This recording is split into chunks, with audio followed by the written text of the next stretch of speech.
It's a light row, Uh-huh. and someone's there.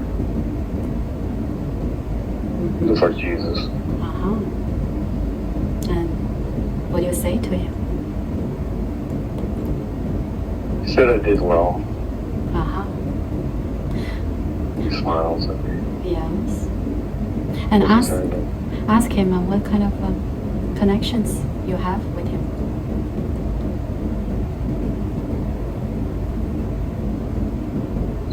Says it's difficult work Uh-huh.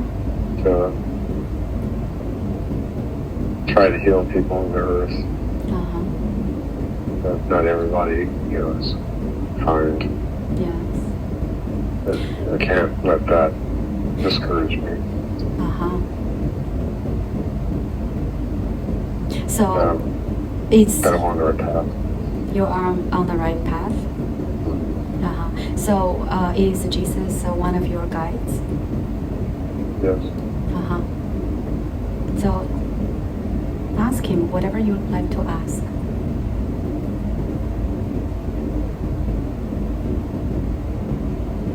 Or you can just find out what messages he has for you. I feel warmth in my heart. Say one more time. I feel a warmth in my heart Yeah. radiating out. Uh-huh. So what this is doing to your heart? Filling my body with light. It's shining out. Uh-huh. Very good. Let it happen.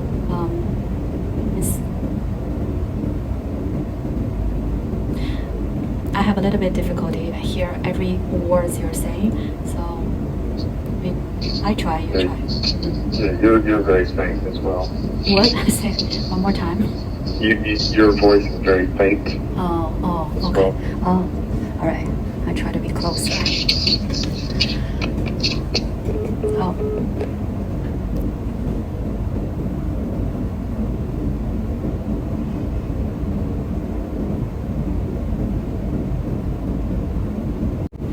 So am I speaking with Jesus?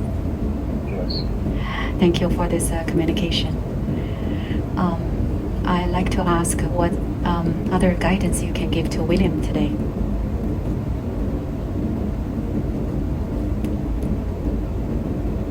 Don't let the troubles of the world around you sway you from the light. No matter how bad it gets, Uh-huh. all is well. Mm-hmm. So is Nothing he? to fear. Yeah. Is he on the right path? Yes. It seems he has a lot of doubts about, he has been experiencing different energies, like they are the energies that he's not sure is external or internal. It seems that creates some sort of blockage or doubts. His mind is still in the way. Uh-huh. He needs to let go of the thoughts. No worries. Worries? Mm-hmm. Yeah. Again, not letting the external world's chaos, seeing chaos, unsettle him. Uh-huh. What he can do with that? Breathe. Yes. Space his attention in his heart. Uh-huh. Trust his feelings, intuition. Right. We send him signs every day. The numbers he sees on the clock repeatedly, like 121454, the repeated sequence of that nature. So what does that mean? The 121454? Just that we're here. Uh-huh. Many times a day, he sees those. He looks at a clock I see. more often. I see. And not that sort of sequence. Uh-huh. So It's just a reminder not to get lost. And right. So this is something that I'm not sure if you'll be able to answer, but he encountered some shadow people in his astral journeys. And so who are they? Lost souls. That didn't go into the light. So what they want from him, what they are trying to do? Recruit him. To what? To recruit him, to take him off his path. So they want him to be one of them? Yes. So what is he supposed to do? Ignore him. You give them love, if anything. Right. Shed the light. Try to guide them back into the light. I see. And so it seems that he also experiences that he's with those grays. So what do you say about this? They tried several times. They looked into his heart, and they could not quench the light. So they closed him out of their realm. So what is their intention? They've left him. They gave up on him. Gave up on him? Yeah, they haven't come back. But so what kind of a connection William has with them? No, there is no connection. There is no? At the moment, yes. Okay. They tried several times. So why William?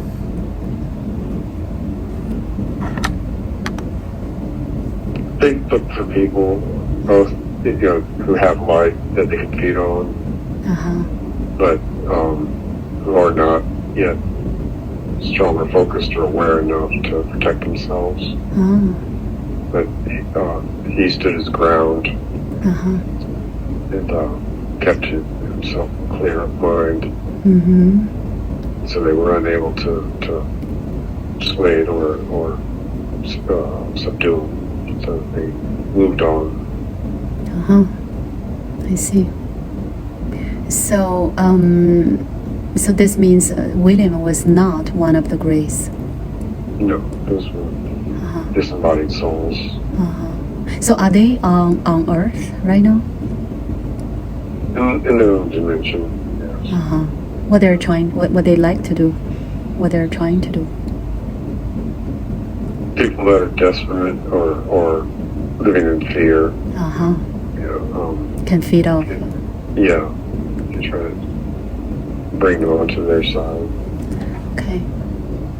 So, this is a different question since William works in Soul Quest, this retreat center. So what do you say about Soul Quest?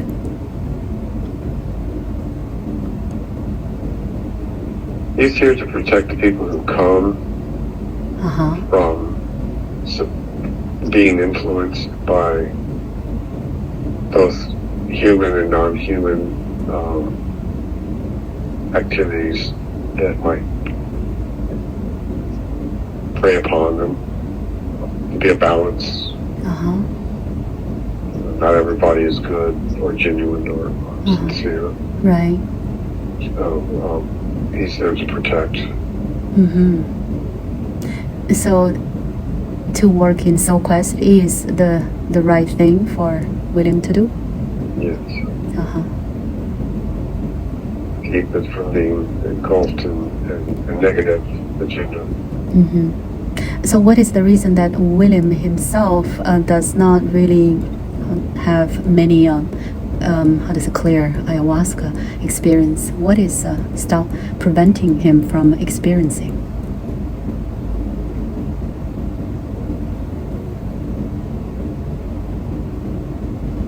He's been shown enough and he's clear. And, so he doesn't he needs to be an anchor. Yes, they can't get lost in things that take his focus away from his purpose of being in the anchor, being grounded, to shield the people from external influences. Make sure the area is clean, clear. I see. Physically and energetically. So he is doing what he's supposed to do. Yes.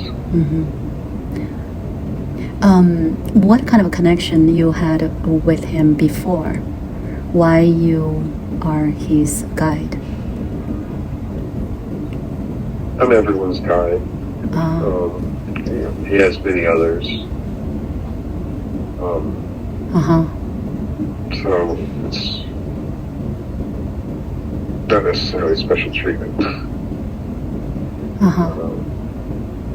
So why you showed up today?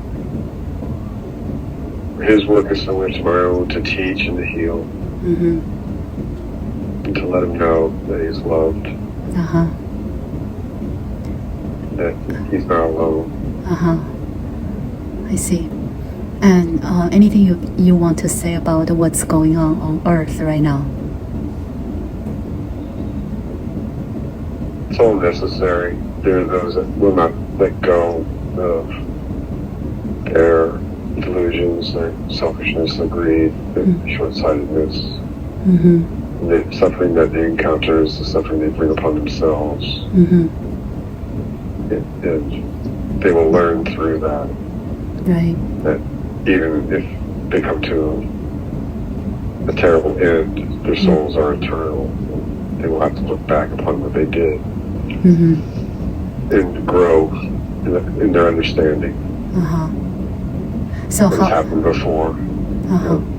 So how is the future of Earth?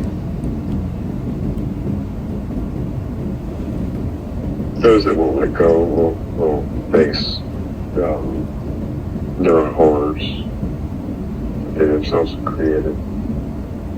Those that are able to let go can rise above it. Understanding. So would you say Earth has a bright future? Depends on your vibration. There will be two Earths. Two Earths? The three-dimensional Earth and the five-dimensional Earth. So the new Earth. Yes.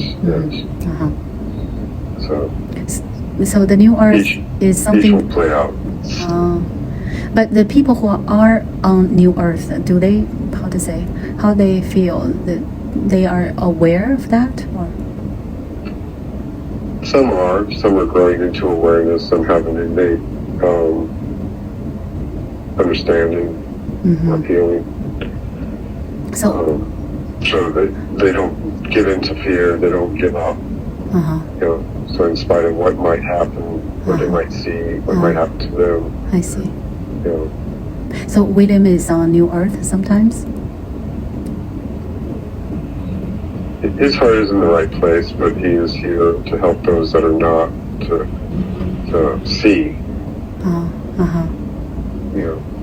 the possibilities. So yes, in some ways, he's got one foot in each world, so as to be able to help people cross over.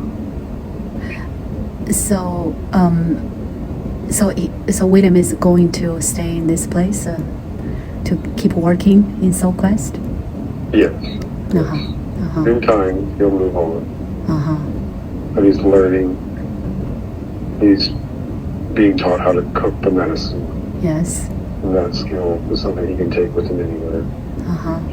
So even if Soul Quest as an institution, no matter what befalls it, he will come away with the ability to continue on.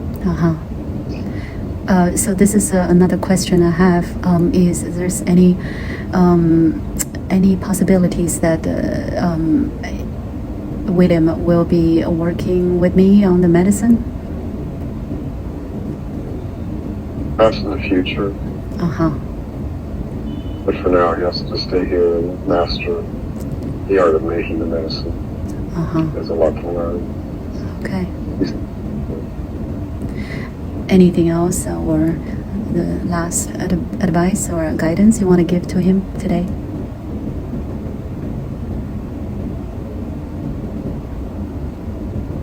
Keep your heart pure.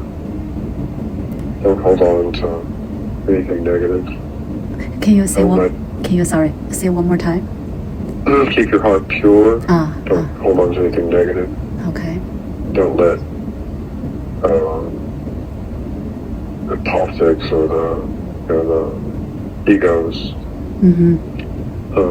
pull you into the drama around you. So the ego and the mind, they are the same. How to say? So the ego is the byproduct of the mind. Yeah. It serves the soul, but many people see it as the soul, and they let it, in its limited understanding, control them. That's where the source of most people's problems reside. Right. So is the soul, the mind is serving the purpose to have the balance with the soul? Well, consciousness and the mind, not the brain, are the same. It's awareness. The ego is an aspect that bridges us into the physical, and it serves to protect us. But it's limited in its understanding, whereas the soul is connected to the higher realm. And so it's important to observe one's thoughts and to guard against the negative thoughts. Especially the loops, the self-depreciating or the judgmental or the vindictive thoughts. Not to hold animosity toward anyone, no matter how bad they might behave. So the soul, the mind, the ego is serving a purpose to kind of have the balance together with the soul. Because if we don't have the ego, then we will always do the right things, and we will have nothing to learn. That, and it helps us in this state differentiate ourselves from others. William Ewing, and you have your life experiences, he has his. Those all contribute to our sense of ego as being individuals, which helps us function in a group. Yes. But in the end, at a higher level, all is one. And to live completely in that state, and one's not able to function in this realm as an individual. I see. So it's a balancing act to know when the ego serves you, when it does not. When it starts to take control. So when the ego takes over control, it's because we let the ego. Yes, we become selfish, greedy, self-serving, afraid. Fear is the biggest detriment to one's spiritual growth. But there is prudence, without self-awareness and judgment, one could fall into a hole, literally. You have to know what's safe, what's not safe. Right. But not only trusting the mind or the ego and one's understanding, but to keep in touch with the intuition. So the intuition is from the soul. Yes. So without what is the best way to work with ego or manage the ego?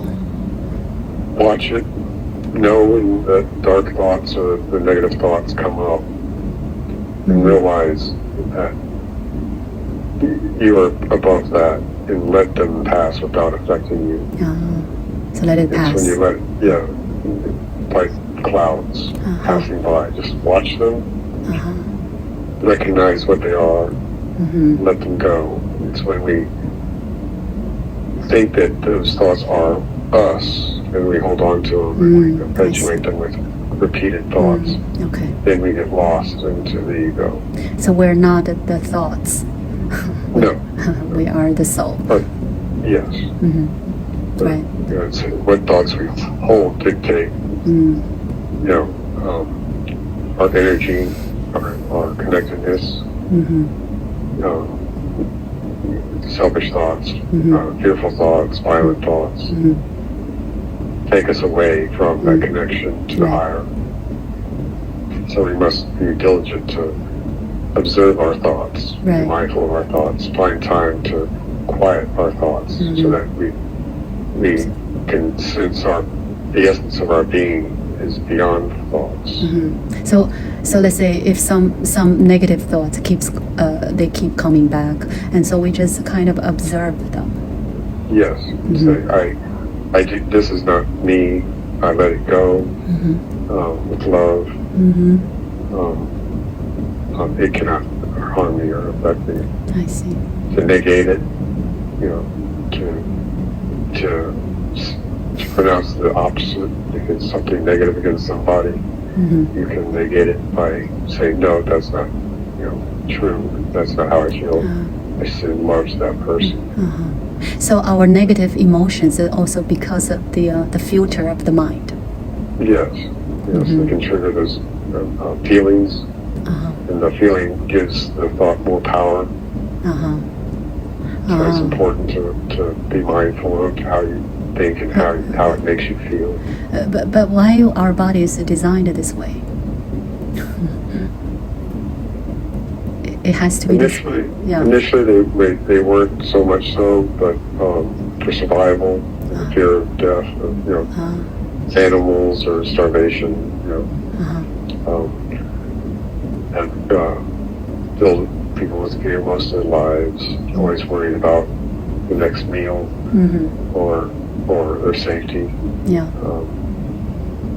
But the Sermon on the Mount is perhaps the best teaching that one should study to be able to know that you can let go of these things and not worry, for God provides all that they need.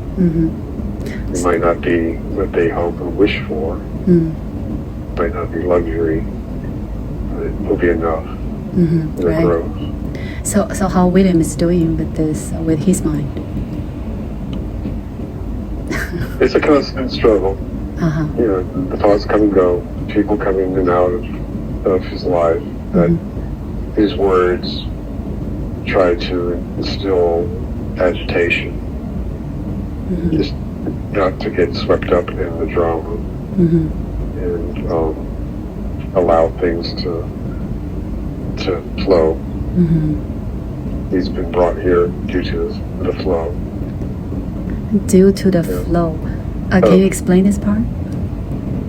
By trusting intuition, one opens one's up to synchronicities and the quiet voice that can guide you on your path.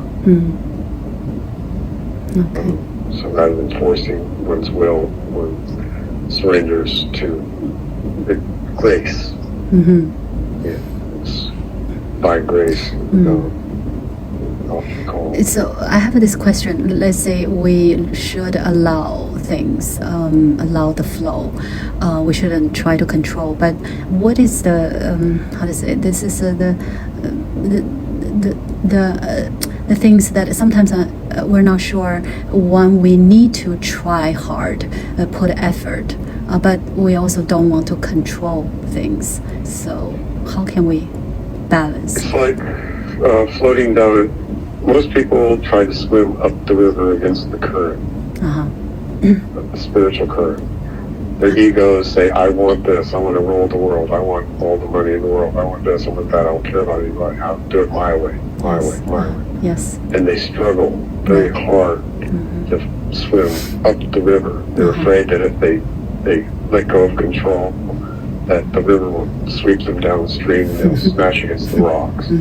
But if they have faith and trust and they let go, yes, the river will shake them down the river, but they have still the ability to navigate. Mm-hmm. So you can avoid the rocks. Right. So it's a matter of trusting one's intuition. If you if you flow with it and you are open to the more sensitive nudgings, Mm-hmm. you will find that doors will be open before you. Mm-hmm. Your ego might say, "Oh, don't go in there. I want to go here. I don't want to go there." But or they might question it. They might doubt it. They might have fear. But if an opportunity arises, one should look at it and then with their heart feel it and see, is it of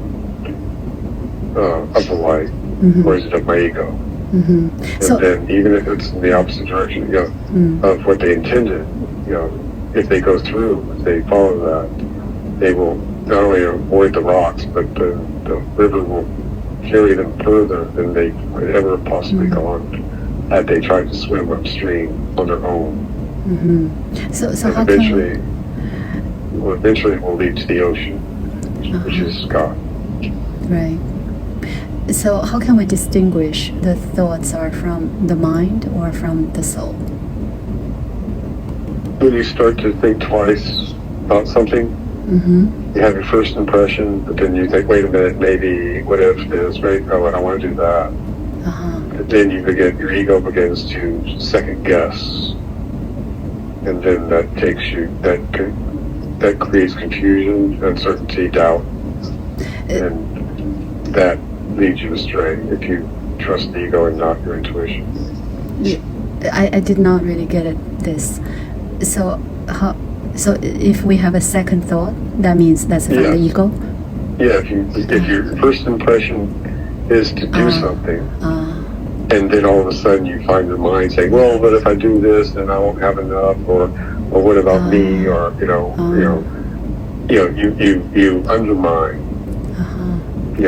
that true answer with your own answer that's self-serving. So one should always trust their first impression, their intuitive gut. Right. That's always, Yes. So can you also say that if the thought is, to measure if the thought is fear-based or not? Yes. Fear of survival, fear, lack, fear of getting hurt. These things can further separate you from that subtle voice that can guide you. So we always know. Yes. If you have faith and a quiet mind and go with your feeling, the gut has its own brain. The gut is close, more unpolluted by cultural, social, political, personal needs, wants, and greeds, fears. Yeah, and staying in tune with that. So this is in a way, one of the biggest challenge for being in a human body. Yes. That we have this human mind. Yes. Well, we're taught to trust it, but we're taught that it's what we are. And so we've been misled by just thousands of years of social society and institutions, especially those that want to control. They want you to believe that they have the answers, you don't. You trust in them, not yourself. Very good. I think that's so far what I can think of to the questions I want to ask you. And so, is there anything else that you want to let William know?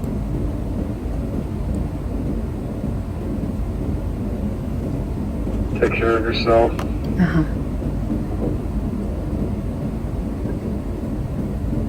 Eat well.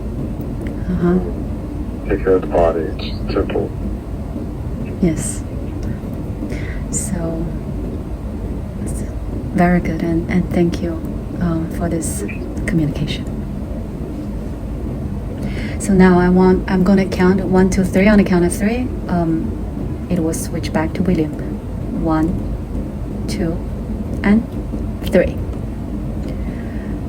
So now, tell me where you are. I'm here, present moment. All right. So before this, you were in the room. I think it's white color, and you saw Jesus. And can you be there again? Yeah.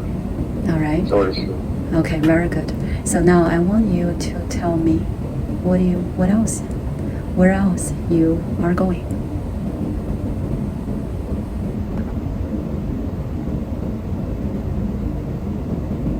After meeting with Jesus.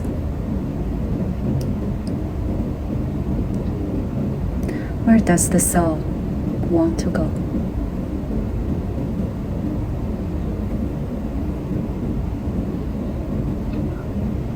see the earth from space, see the Yes. moon, the stars. Very good. It's green, Uh-huh. it's beautiful. Mm-hmm. Do you feel there anything that you kind of make you feel that gets something that is special to you?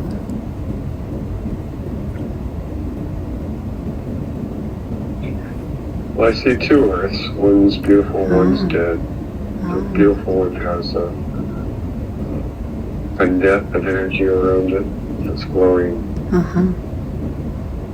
And so the dead one, what's going on there? It's just dark. Uh-huh. So how we can make ourselves, like which planet human being will stay? When they choose, Uh-huh.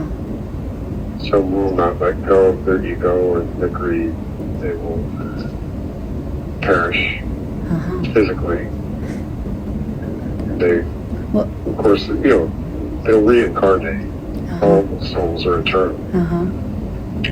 That some refuse to learn the lessons Uh-huh. the easy way. So therefore they have to learn it the hard way. Uh-huh. So what do we do for us to be able to go to the new earth? So Where we go there unconsciously? it's the vibration you radiate, and your vibrations are based upon what you believe and think and feel. I see. So you allow like a media or war or disaster to fill you with dread and no hope. Uh-huh. Those that have no hope. Uh-huh. That puts them in that energy vibration, and so they will be drawn to that world. Uh-huh. So when a person want to new earth or raise the vibration, want to new earth, what's the difference? What this person will feel differently? Light, they'll be in the present moment. Uh-huh. The ones that live in fear are the ones that worry about the future. Uh-huh. Uh-huh. They're never here in the moment, enjoying the moment, Right. being in the moment, Right. not realizing that, it is the only thing that exists. Mm-hmm. And so there is a clear radiance Uh-huh. of being present and being a channel for the light. Mm-hmm. Those that are dwelling upon the injustices they feel they experienced in the past are filled with resentment, mulling over, thinking about, replaying in their heads all the bad things they experienced, or they're afraid of the future and what might happen to them. Those of these block them from being in the moment. So when someone is on new earth and the person, because the person have, let's say, negative thoughts or fears, and the person will be back to the old earth, do they come back? Or do they switch? You can switch back and forth. It just depends on the person's how dominant. If you're always thinking of dread and doom, then that's the world you live in. You know, if you're one who is on the path and are striving to through meditation, yoga, or mantras or whatever, you know, to bring themselves back into the present moment, to let go of the fears of the future or the resentments of the past, who hold on to grudges, who judge others. You know, if that's the predominant mindset, then that the lower nature, you know, that's where they're going to go. Now, if you're striving for that, to happen to have, you know, a few negative thoughts, we all do. You know, it's whether or not you catch yourself. Do you realize it? Do you see it? I see. You know, if the first step is to recognize it, to see it, to be aware of. Yeah, to be aware of it. Then you can change your mind. Say, oh, okay, I don't want to think like that anymore. I see. Or I want to let that pass. It is not me. You know, so, but others think that their thoughts are them. You know, it's, I'm a victim, or I'm superior, or any such thoughts over and over again. You know, that holds them back. Right. You know, so becoming aware is the first step.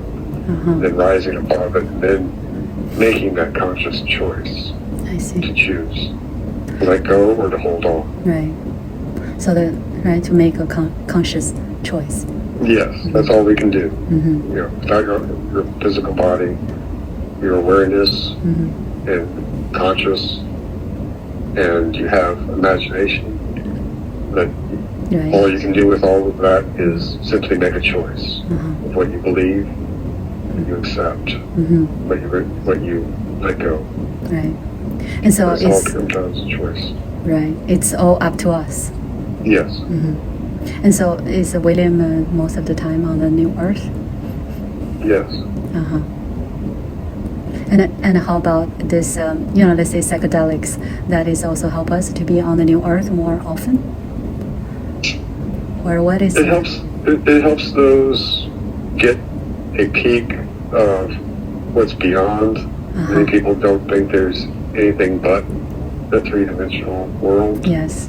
They do not see behind the veil. They do not feel the presence of their guardian angels or spirit guides. They don't believe that anything exists beyond what they can touch. Right. And so the psychedelics help lift that veil. Right. So that they can begin to think like anew. I see. Of what they truly are. It's beyond this physical life. Yes, yes. So it's good for those who are seeking, you know, a truth but don't know how to get there. Right, right. So it affords them an opportunity to let go of their ego. Most psychedelics, what it does is it puts the ego aside. Forcefully. So the ego will be deactivated. Yes. For a while. Yes. And therefore the higher self can come through and looking beyond the veil as possible. So the higher self is the source energy? Is it or is connected?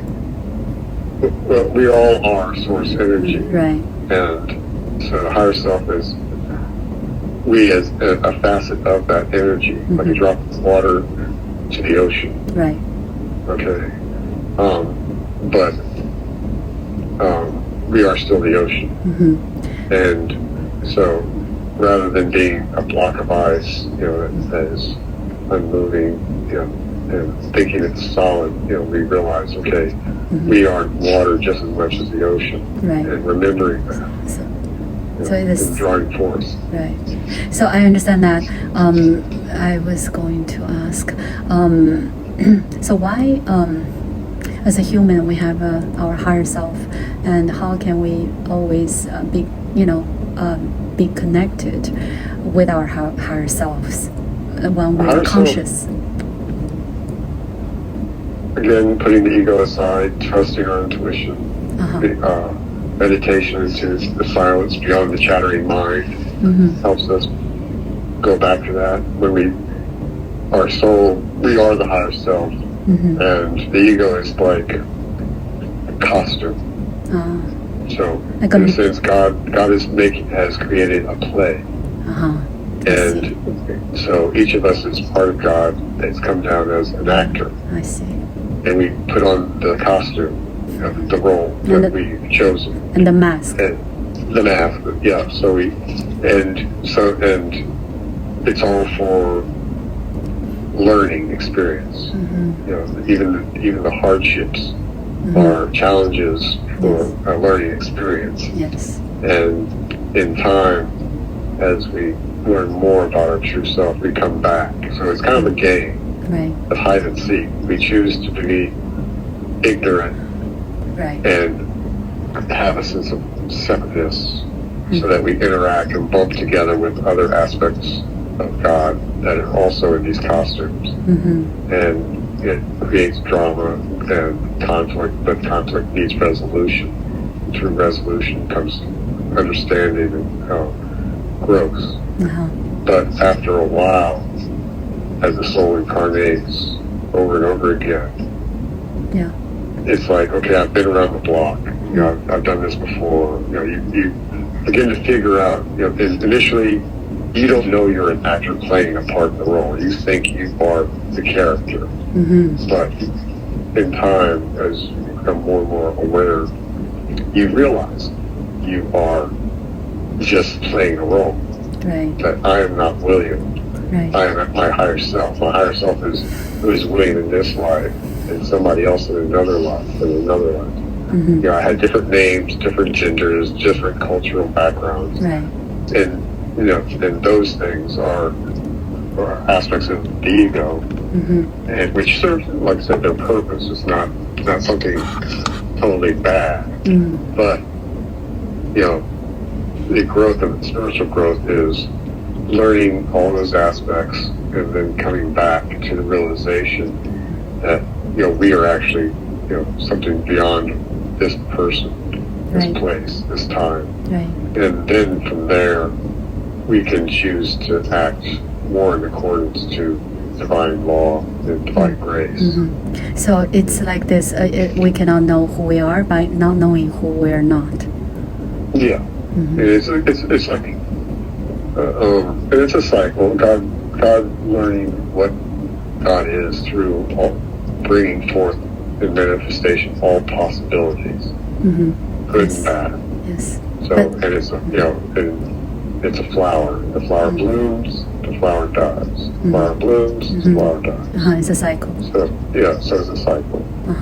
So now the question is, let's say in William's or mine psychedelic journey, we encountered, let's say, negative energy or the not loving energy. So what they're doing and why, what the kind of a purpose they're serving. All is truly from one source. So even the bad is from one source. Yes. But just as you need something to stand upon, energy needs a positive and a negative in which to flow. So we need a hard earth to live upon, but we have the sky in which we move around, the air, the non-physical. So it gives you something, to reflect.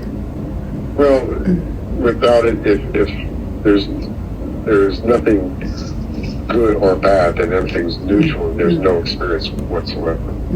You're in a timeless silence. And so, for the drama of life to play out, you have to have both sides. So otherwise it's stagnant. Right. So it's like the show, right? In the show, there's good guys and bad guys. Yeah. And in one life, you might have been on, a bad guy. And then in the next life, you might have been the good guy. So that you learn, the differences in those experiences and the consequences of those experiences. But, in the end, all returns back to the source. So therefore, no matter how bad a person might have been, they are forgiven because it was all part of a play. It wasn't real. Right. So, in the truest sense. So, right, this is something hard for, human being to really comprehend. Yes. Let's say someone is really a big criminal, right? Yes. A serial killer, right? So the soul is also, it's like, okay, this life, that soul is playing the bad guy. Yes. For other people to learn. Yes. And in his next life, he might be the victim. Right. Yeah. To see it from both sides. Right. But when you die, it's like waking up from a dream. Right. A very faint dream. It's like, oh, okay, all right, I learned something from it, but I'm still here. I've grown from it, but I'm still, an eternal part of God. So it's all a learning process. Right. And so why, the dreams are kind of mysterious. Why some people dream more, or some people dream less, like William. What's going on? Why he doesn't dream much? His spirit is going someplace else. When he's doing other things that would just distract him. It influences him, but if he begins to pay more and more attention to what's going on in that realm, he'll neglect this realm. So when you say distract him, you don't want him to really know what he's doing when he's sleeping? On a higher level, he knows what he's doing, but as far as how it impacts his daily life here, he would become more fascinated with that aspect when actually what's important is what he's doing here. So he is doing a lot of things when he's sleeping? Yes. And so if someone says, I don't dream much, or I don't remember the dreams, it's usually because of that? Yes. I see. Because we have different aspects of our soul. So when he's dreaming, he's on the ship. Tell me more about it. Yeah. So he's a part of that group that's come down to help with the ascension. And so, his mission is to come down here, and that's what why the ship is here to begin with. And so he doesn't need to go back to the ship and be, concerned that's taken care of. He has to stick with, what he's doing down here. So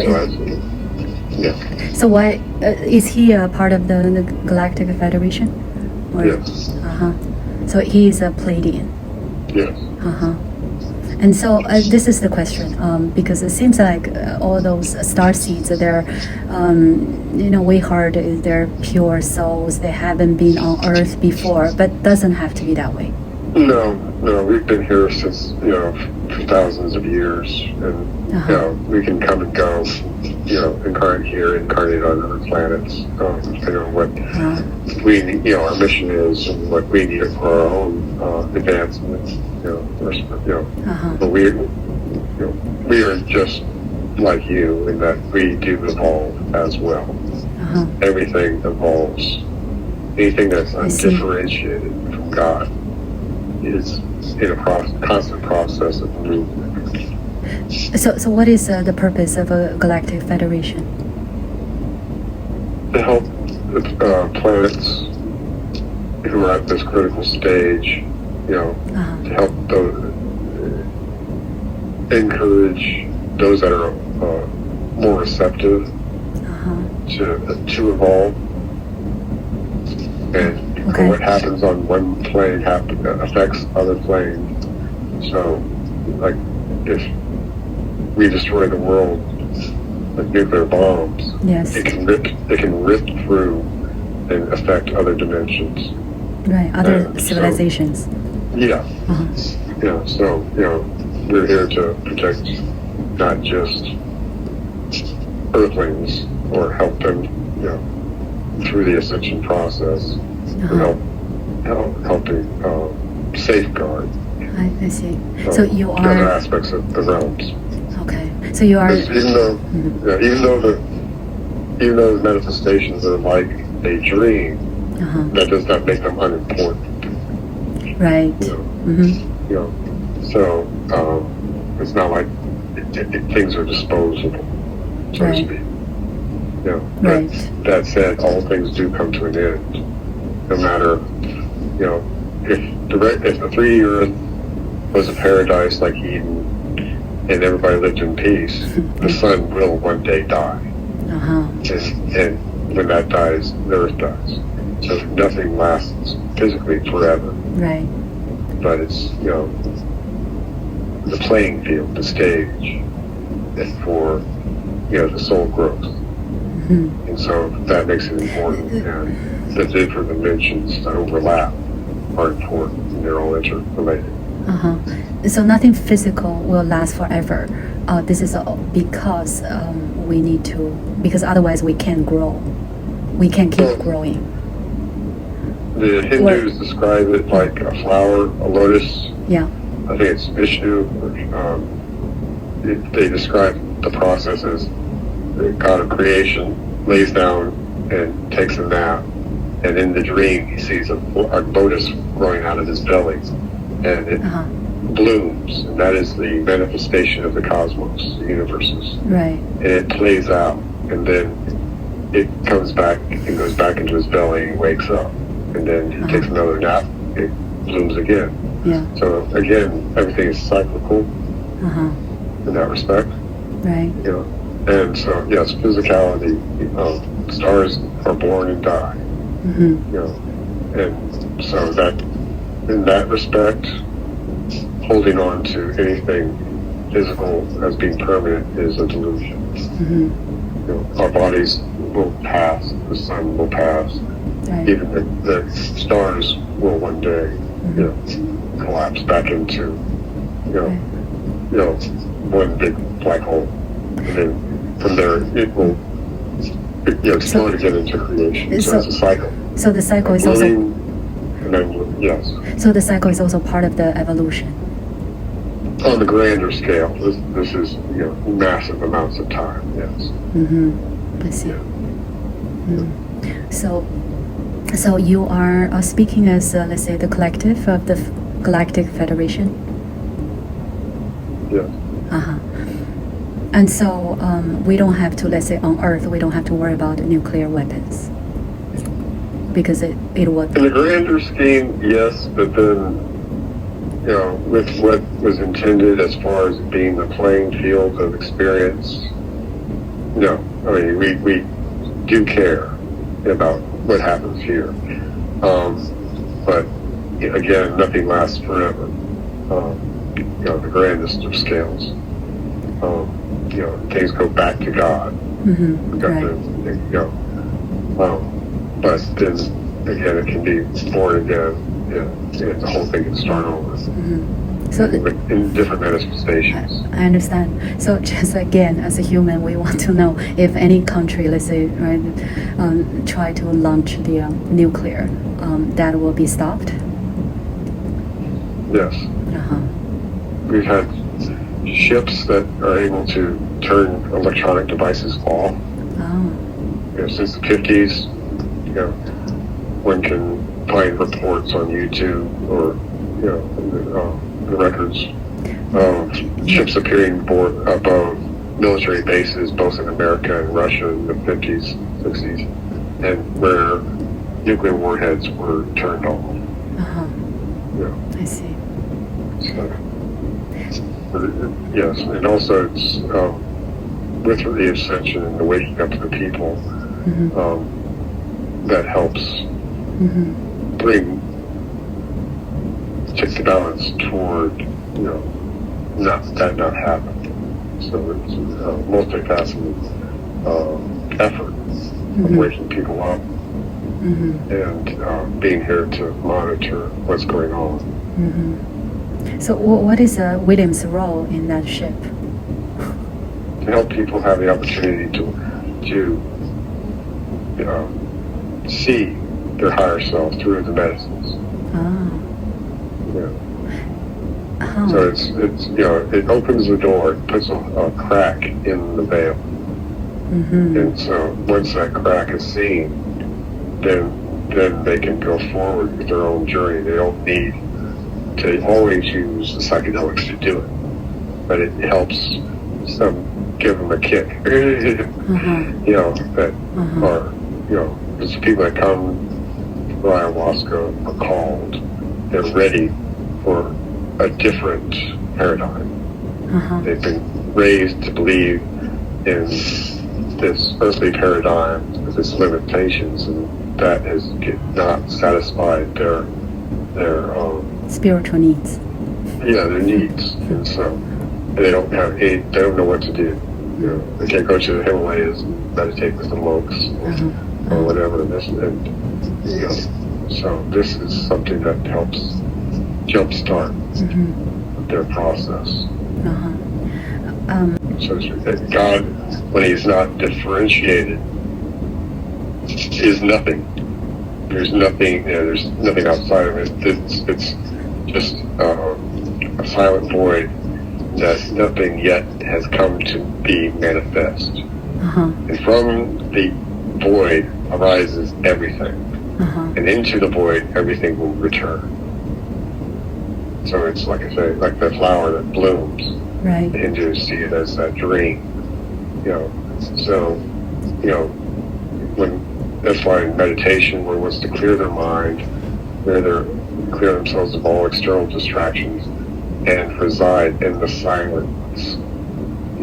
It seems like a dark void, but from that, everything is possible. You have to start.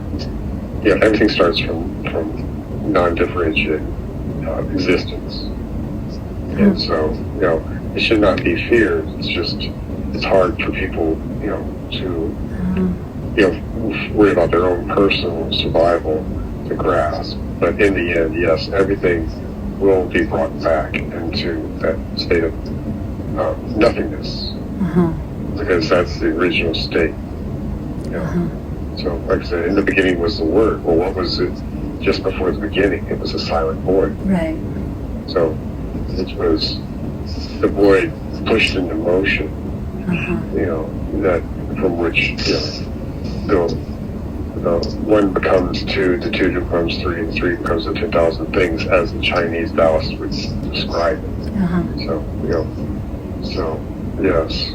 So at the end, we still will come back to the void. Yeah, but this is like eons of time. It plays out again and again. So when we come back, what do we do there? And what started? That's just it. We're part of God. We don't have a sense of ourselves anymore. We're just part. It's like our life. The best analogy I have is that before we're born, we're prepared. Like our spirit is like a cloud. We have our that singular aspect of being the molecules in the cloud, and they condense into our bodies. And our life is that journey from the cloud to the earth. During that fall from the cloud to the earth, we have a sense of being separate from the other raindrops. I'm so big, I'm such and such a shape, I'm such and such a place, all that kind of thing. But upon death, it's like that drop of water landing in the ocean. The drop of water no longer exists as an individual, but it still exists. Right. It's there. It's part of the ocean, and as part of the ocean, it has all the awareness of the whole ocean. And so it looks upon its individual life that it had falling from the sky as just a brief moment. And it's not itself. It's back to where it originally came from, the evaporation. Right. That's a cycle. Right. So the void also has a cycle. It creates a cycle of the manifest and unmanifest. It itself, it always exists. Even beyond the manifest. So the existence does not end. Can we say that? So the existence, our existence is eternal. From the higher undifferentiated self, as we are part of that energy, or whatever, however you want to call it, consciousness of God, of all that is. But like I said, that notion of, oh, I'm a human, or I'm a woman, or a man, I'm different from you, that does not exist. It's like a dream. Right, but I'm saying just the soul never dies. Because the soul is the water. It's not the drop of water. It's not the ocean. It's the water. And both are water. So you could say that just as the soul can be physical, incarnate, because matter is just the energy in different frequencies. We're just cells. I mean, our cell atoms are just energies. Different aspects of energies flying around. And so, and when our bodies die, that energy doesn't just stop existing. It is, reabsorbed into the earth, and becomes something else. Our bodies decay, and get reabsorbed. Our spirits, go back to where it came from. Right. And on that level, there's degrees of separation and differentiation even on the non-physical. So, 3D, we definitely feel independent of each other. So we have physical bodies. 5th, 6th, 7th dimensions, you say, we also have a sense of having our own point of view, our own perspective, as far as being points of consciousness. But as you go up into the higher dimensions, even that falls away. Right. So, it just depends on, the perspective. From up here, looking at down below, it's like, oh, I died 1,000 times when I was at that state. So what is the purpose? Sorry. But, like I said, it's like a dream, and then after a while you realize you go beyond the dream, you go beyond duality. Right. It's just the isness. And that isness is what you might see as a void. Because there is no real differentiation at all. So what is the purpose of having time, this concept on Earth? Nothing can change without time. You'd be stagnant. Like, the void is stagnant in that respect. There is no time. And so by creating time, you create the possibility for experiences. Experience. Without time, there can be no experience. Be no change. There again, it's like, what can we do in time to change our mind? You can learn, you can grow. It's like, oh, when I was a kid, I believed in Santa Claus, and now, I know, that was just, a story. But let's say when we go to a higher realm, let's say 5th dimension, and then or 6th, and then there's no time there. It's the 8th dimension, right? When you get up a little bit higher, there are dimensions that have concepts of time. That's why you have angels. Angels had no sense of time. They couldn't come and visit you. But how they live in time and how they can travel in time might be completely different from our perception. They might be able to go forward and back, through time. Because everything in a sense is happening right now. Right. So you think I'm going back in the past life to sometime long ago, when in fact you're just switching channels on a television set. It's all happening at the same time. So everything has happened already. Well, they're happening right now in a sense. Oh, yeah, you could say that in the sense that, it's all like a sudden, I don't know how to explain that. In a sense, yes. But like I said, there is no past, there is no future at a certain level. Right. You just now. Right. The eternal now. So when we came to Earth, it's not that the entire soul came to planet Earth. No. It's just part of the soul. We have facets of our soul. Right. So, your higher self is above you. Yeah, that's part of your soul. Right. It's the overseer. And so, it can watch from afar, so to speak, and allow things to unfold, and then it can also intervene. You might have a premonition. It's like, oh, don't go there, or watch, or do this, or call somebody. You might have these nudgings. Those can come from higher self or your spirit guides. Right. Because we are here for the experience. It's like a play, and it should be a play. You should go and go through it. It's as the Buddha says, it's like realizing that you are not of the world, but you're in the world, and you observe it as someone, as an observer, and you can participate. The key is not to become attached, meaning don't fall into the delusion that the play is all the totality of everything. So we can have the experience, but we don't have to, to really feel the pain, the suffering. Or rise above it, and come to understand what is, why am I feeling that? What is the karmic reasoning for that? Right. Or there are the cosmic laws on this level. Do unto others as you would have them do unto you. What goes around comes around. You reap what you sow. And learning that. Right. Is part of the growth process.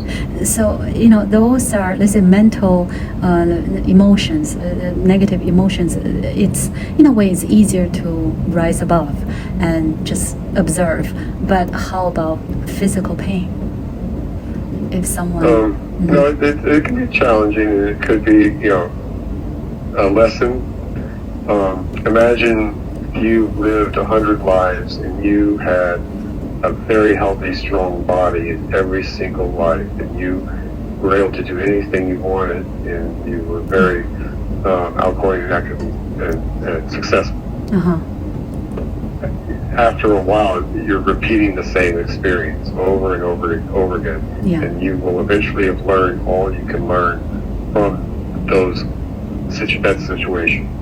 So you might decide, okay, well, in this life, I want to experience what it's like to be paralyzed.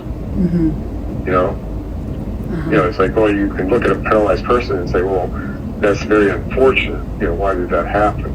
Right. Well, as a life lesson, that soul might have chosen that life intentionally. And it might also be compounded with, any sort of physical,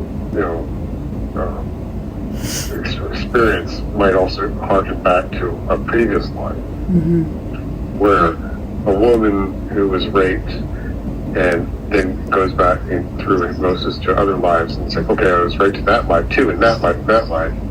So many lives she might have had a similar experience, but then they say, okay, go back to a life where this all began, and she saw herself as a man, as a soldier going around raping every woman he came across during, the war. So there, it's like, okay, he's learning what it was like for that person. Right. So there again, it's not a punishment. It's necessarily is more of a lesson. It's a balance. It's like, say, when you die, it's like, okay, you look back and say, oh, this horrible thing happened to me. But wait a minute, I'm here now looking at it. So, I'm not dead. I'm not, I still am a spirit.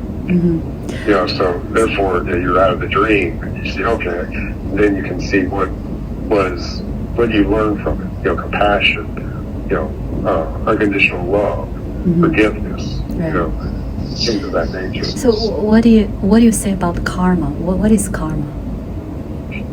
Again, what you reap, you sow. If you do bad things to others, bad things will happen to you. It's like the law of attraction. You think bad thoughts toward people, you're attracting the same sort of negative energy toward you. So other people that are also deluded will do bad things to you. So it's kind of like being slapped for doing something wrong. It's like okay, this is going to continue to happen to you until you change your behavior. I see. And that requires the realization of knowing that you are not separate, but in fact connected to everything. Right. There's nothing you can do that is not witnessed.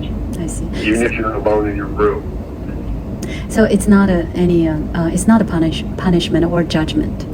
No, it might, like when you have your life review upon death, you will relive every single thing you did, and all the bad things you did to a person. You not only relive those events, you feel it from their point of view. You know, and so and it might hurt. You know, people that have done horrible things to other people might feel, tremendous pain, at that moment through the life review. But then the review comes to an end. And then you have to, like, okay, what do I want to do next to further my soul growth? And then you choose the situation. It's like, do you want to be reborn on Earth?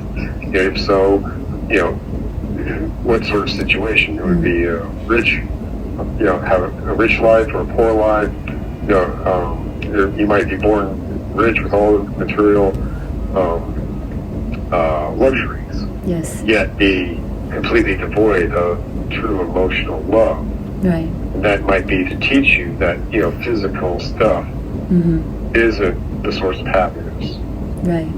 And you might be poor and have a very loving family and feel like you're the richest person in the world, even though you hardly have anything to eat. So it helps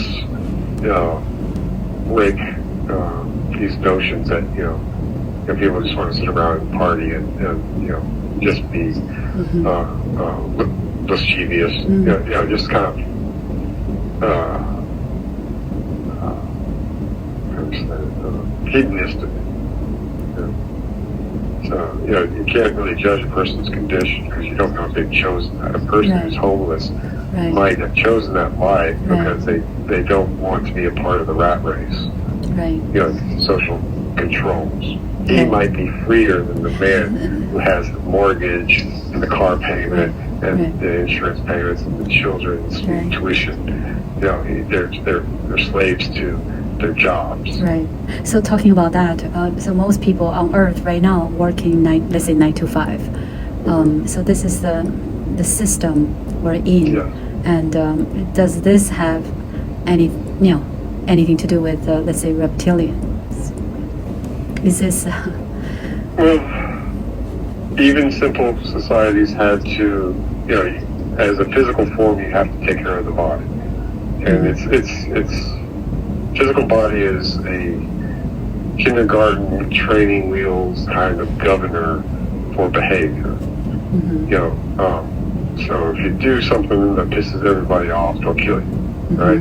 Governments or whatever, whether it's right in jail. And so that kind of teaches you the consequences of your actions, issues of karma. But as you go through these lessons, it's like if you have the power to create and manifest instantly anything you desire, what would happen? Now, if everybody suddenly had that ability, well, somebody cuts you off while driving, you get mad with road rage and you say, I wish you were dead, and that person drops dead instantly, that's going to be an issue. Because anybody that had anything negative to think about anybody could create a tragic consequence. The physical body, the physical realm, slows it all down to where it gives you time to cool off. Some people don't. Some people still harbor thoughts and they wind up going off and doing something terrible. But at least it's not instantaneous, And whereas as you develop in your soul growth to a non-physical being, the fifth dimension, sixth dimension, seventh dimension, it's like, okay, you've learned all of that. You've learned that, there's real consequences. So you're more prudent in what you think and how you react to people. And so, therefore, if your power of manifestation is more immediate, you're not inclined to do something tragic that you would regret. So the physical body is really just kind of like I won't say controlling, but it's like, okay, before we let you out to swim across the ocean, we're going to keep you in the bathing pool for a while and make sure you know how to swim. I see. But now the question is, okay, you are saying that because right now we're in a three-dimensional world, and then it will go up. But can the soul also? It's the next step. It's the next step. So people's power of extrasensory perception. When they say that Christ, the second coming of Christ, isn't going to be a man who's going to show up on Earth and solve your problems. If that were to happen, they just nail them to a cross again. Because people don't want change, right? That having a personal invested interest in the way things are. So a single person coming down trying to change the world is what is meant by the second coming of Christ. It's the awareness, the awakening of the Christ consciousness in the person, which is part of the fifth dimensional awareness. So if I've risen to the fifth dimension, sixth dimension, and my third eye is open and I sense immediately, not conceptually, but physically, just as I sense my hand. I know my hand is there, right? Yeah. So in the Christ consciousness, I say, okay, I see in you the God that's in me. We are one. So therefore, it's like, okay, if you have that perception, if I killed you, it'd be like me cutting off my own hand.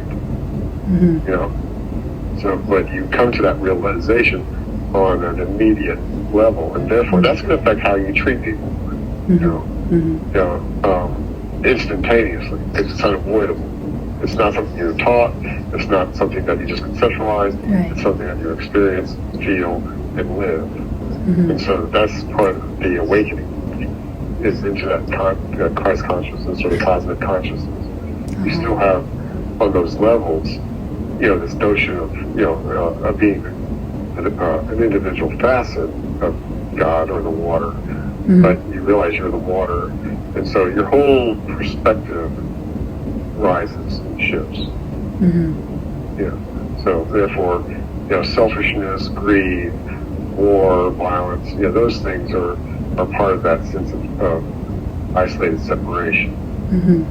But if you come to a higher awakening, then those things will just fall aside. Right. Right. And so, it seems that we have a lot of greed right now on Earth. So the only way to change that is to raise our consciousness. We start with ourselves. We ask ourselves, what do we really want? What do we really need? How can we be less impactful upon the Earth? What causes the most problems? What activities are taking me off that path? People, like the school shootings. How many of the kids that engaged in a school shooting spent hours upon hours upon hours at home playing video games that were nothing but running around shooting people? It's like they have trained their mind. Your actions. There's three levels. There's thought. Then the next stage of manifestation is word. And then thought becomes action. A word, and the word becomes a deed.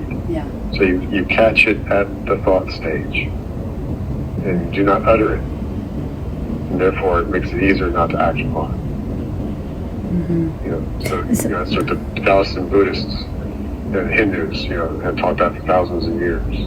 So that's why meditation and mindfulness thoughts and emotions are key to the practices of meditation in order to get back to that original source, that silent void. So let's say those shootings, the soul, the people who died, their soul and the shooter, they made an agreement to demonstrate. So it's never. So if someone died, it's never by accident. If you study like near-death experiences, as opposed to past life, right? Virtually, what they say, they have their accident, and maybe it was necessarily, and there is some play. So a person could come into a situation where it's like, okay, they've had a terrible accident, they've left their body, they're brought up, maybe even shown their life review, not necessarily, but they do meet their spirit guide, and they're often told, because it's a near death, it's not a death experience, they're said, well, really, you can go back if you want. And of course the person it's like, God, no, I don't want to go back. That life down there sucks. This is gorgeous. I mean, the love I feel here is like nothing I've ever felt. I felt so light and expansive. You want me to go back? You're out of your mind. But then they'll say, well, what about this? What about that? You have children. You have, your mission, or what you came in for. And then they'll say, oh, okay, my daughter will have a hard time if I don't go back. Okay, I guess I'll go back. Right. So there's, it's not a hard fixed rule. Things can slightly change, but generally those that come back do so voluntarily because they know they have something left to do. Right. So and Jesus says, no amount of worry can add a minute in a second to your life. So you're here, for a reason. And you'll go when it's time to go. Right. Right. So that's why everything. Death is always, in a way, planned. Yeah. So maybe parents might have a child who dies early, and yet it might have been a soul agreement to teach them something. It might be a hard lesson. They might not understand it in this life, but maybe they adopted children, or maybe they like the parents of the children that were killed by the gun, the shooting, might create movement that changes gun policy, or wakens people up to violent exposure to violence in the media. So everything can have influences beyond the initial event. Right. So like the soul chose the life on Earth before they came, but we also can create events that is not according to the plan. Well, some people get so wrapped up they lose sight or touch with their intuitive nudgings, and so they might stray off that path.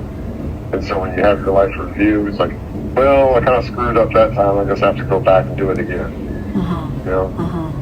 And some people,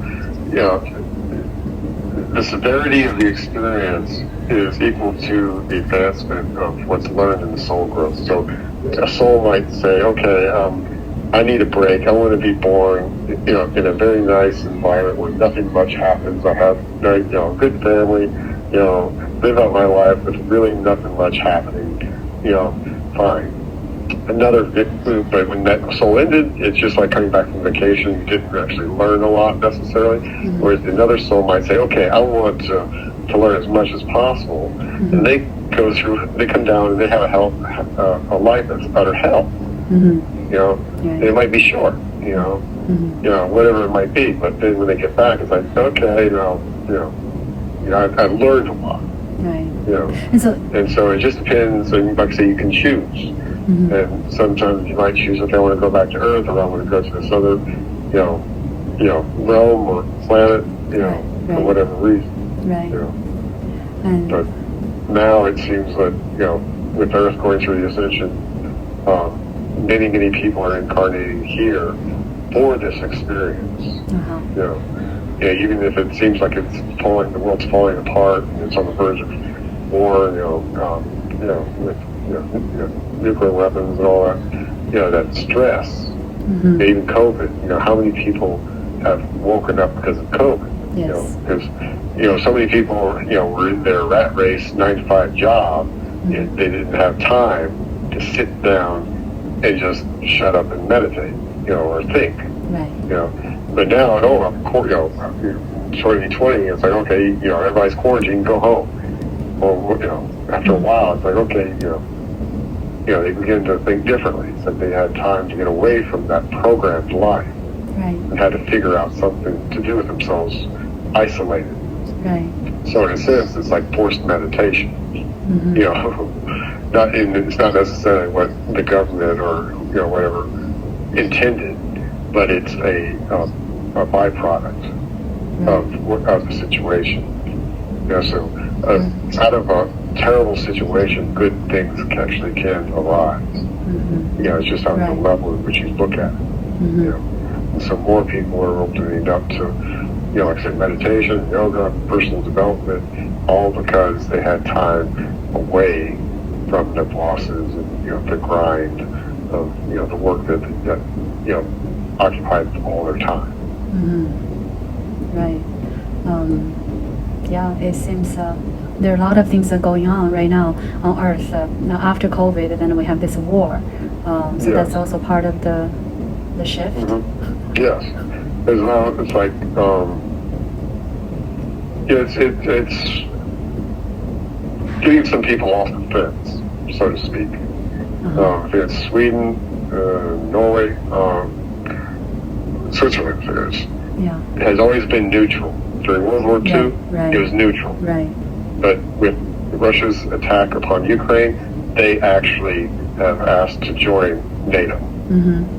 All right, which completely changed, and also another country that was Finland? Neutral has wanted to join NATO, and that completely changes, the front line, so to speak, against the Russians and the NATO forces. So, it's it's shaking things up quite a bit. Right. And how much so and how far it goes, is really yet to be seen. Because after Ukraine, they might want to, attack Poland. And if they attack Poland, then who's next? United Kingdom. How far will they want to try to conquer the world? And those that, so it's make the atrocities make it such that you can no longer be asleep. Right. You need to wake up and stand up for what you believe, one way or the other. You can't just let be a leaf blowing in the wind. You have to take responsibility for yourself and how that impacts the world, and take a stance of what it is you want the world to be. You want to stop the violence, or you want to contribute to it by siding with the invading side. So this war in a way accelerate. Yes. The people's how to say awakening at this point. Yes.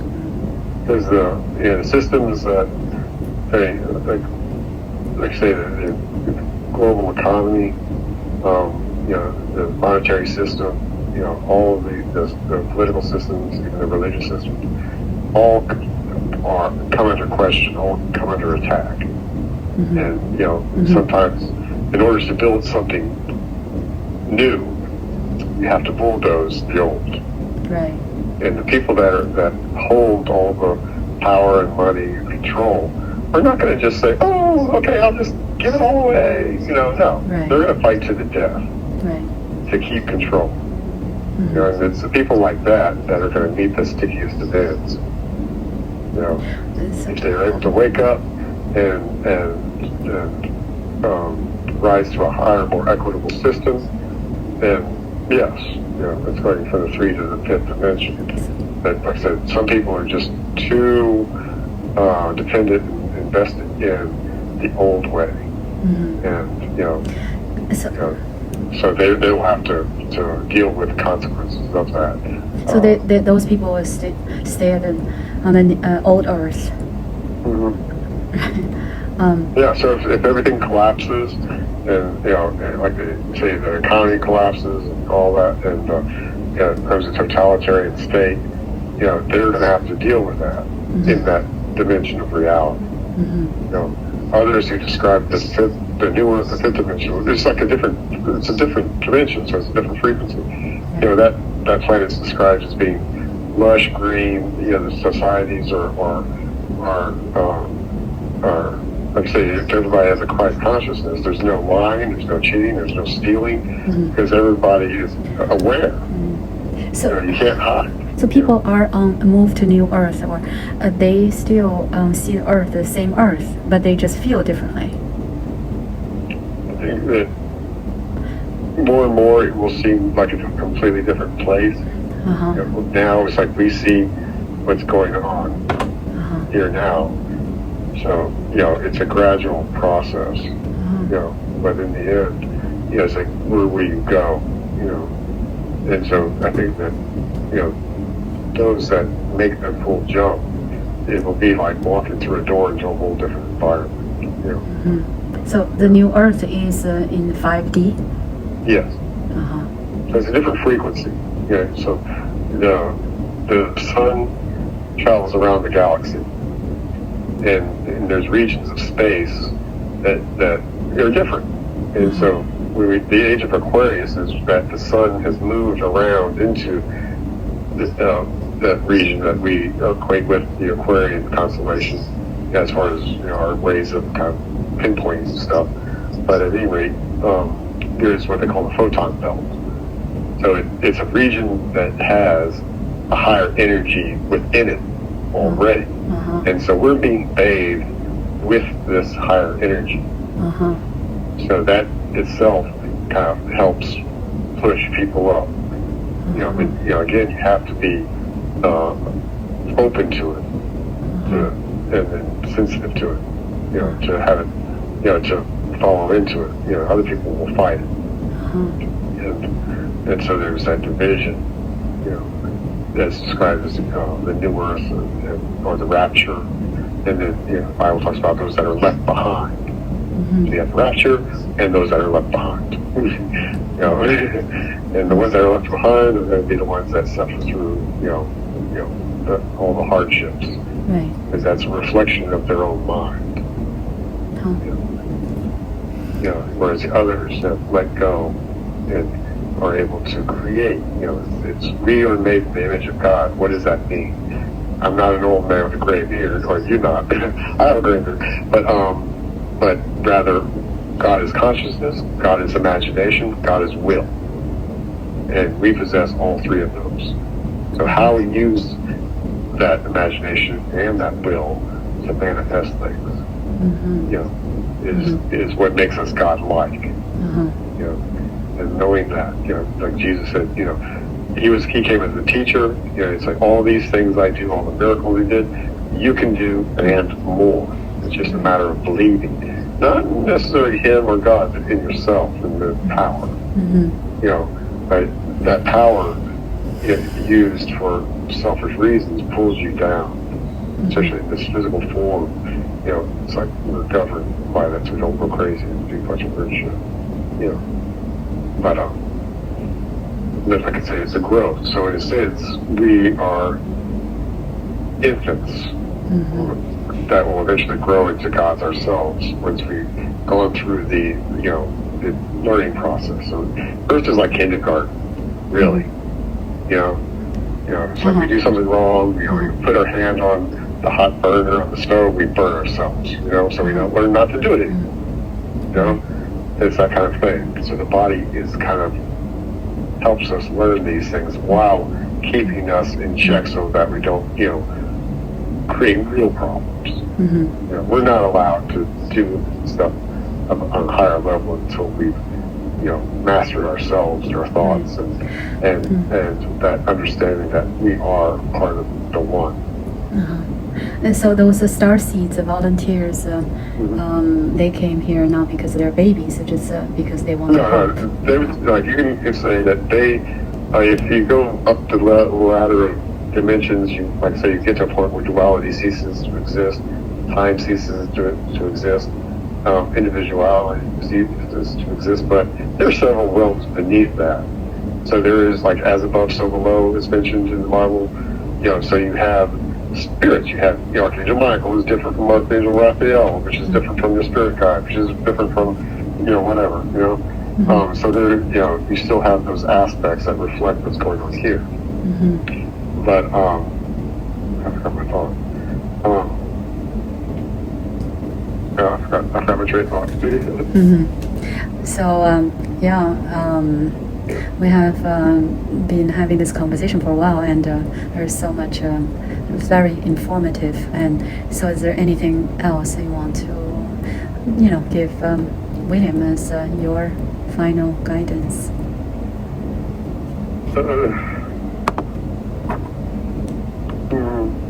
Lighten up and enjoy life a little more. You can. the same people wake up every day. They experience the same day. Right.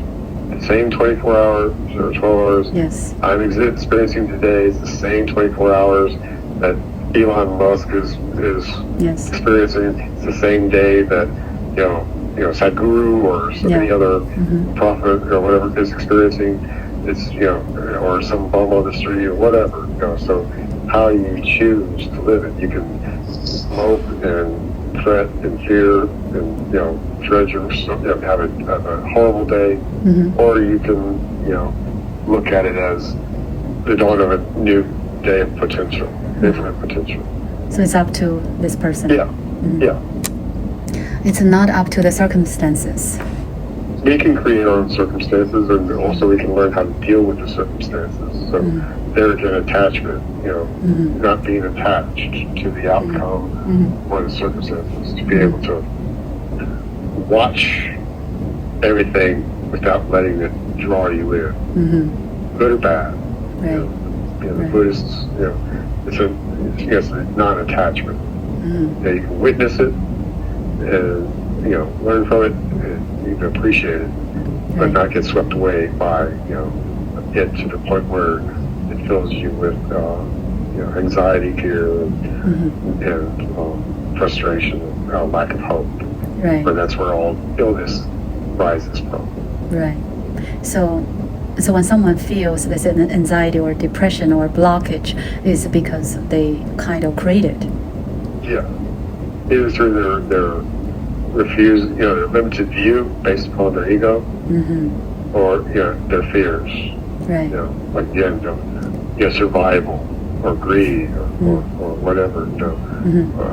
These aspects, that create the distress. So, letting go. Yes, everything. Everything. That doesn't mean you have to give away all your stuff. Right. Yeah, you can have a nice car. Right. But if someone hits it, you don't, you can get out of your car, get into an argument, get into a fist fight, and then get your head beat in. Right. Or you can say, oh well, it happened. Life is life. Let it go. It's just a thing. Right. It was expensive, and that's a bummer. But I'm alive. It's okay. Right. And then see if the other person's okay. Right. So. And if he yells at you, don't yell back. Right. Just Right. So it's two different approaches to the same situation. One could get you killed or have you cause you a heart attack. Right. And the other is but da. Right. Just kind of let it go. Right.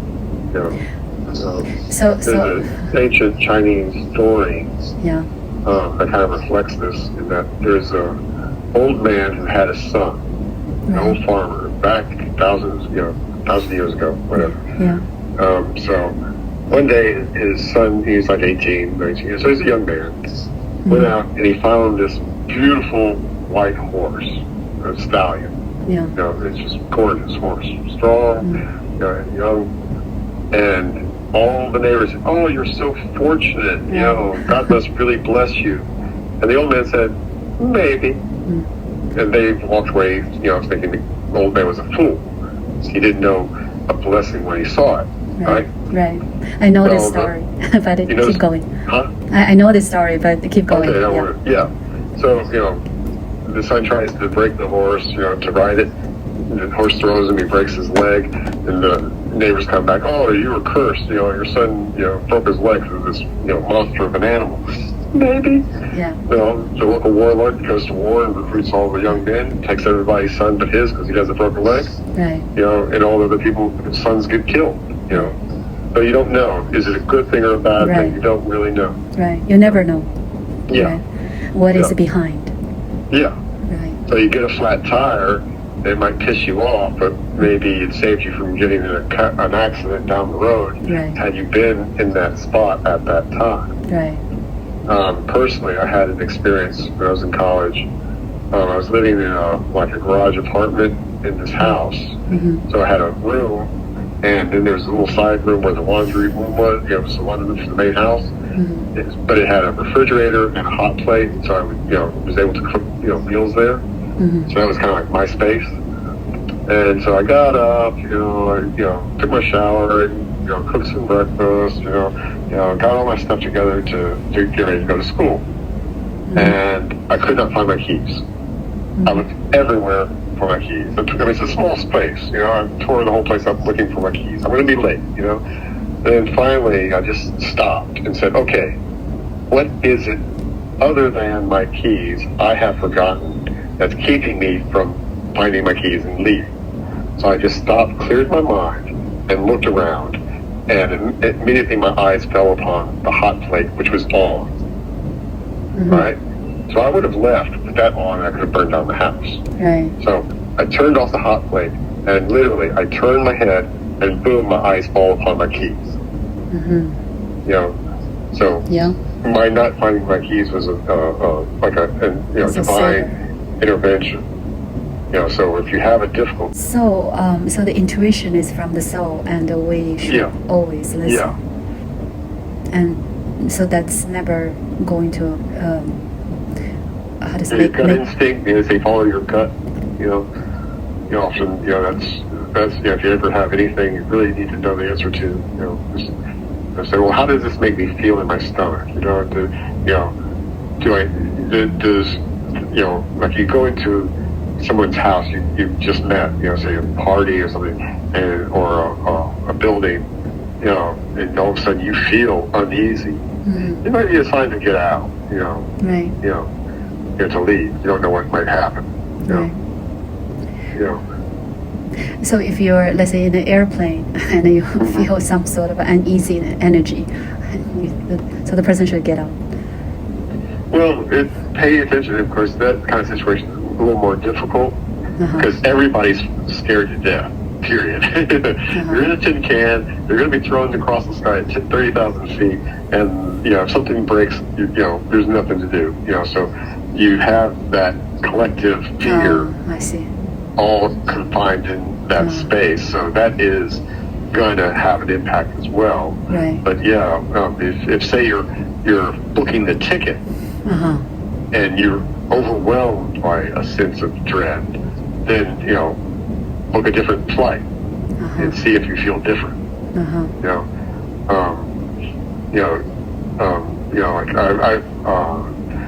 Like let's see where that. But, they don't necessarily scream at the top of their lungs in your ears, but that doesn't mean it can't happen. But definitely if you feel something very uneasy, or the hairs on the back of your neck stand up, and you feel like a sudden wave of chills, it might be that, you need to be someplace else quickly. So sometimes we have this inner voice, it's talking to us. So where is that coming from? I think your higher self.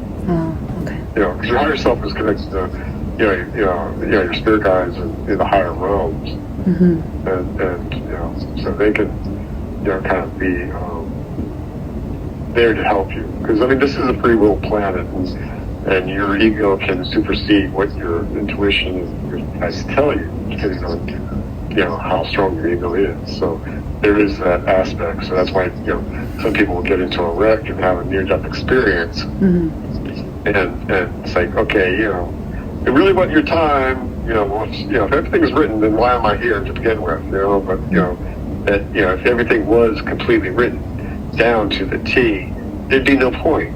It's like, the end of the story, right? Why read the book? Right. So, it wouldn't be genuine, a genuine experience. But, you do create situations in which to live out experiences. Right. And, like I say, you might succeed in what you intended, you might not, you might have to come back and do it again, or not, but, it keeps moving forward. Everything keeps moving. There's no final destination.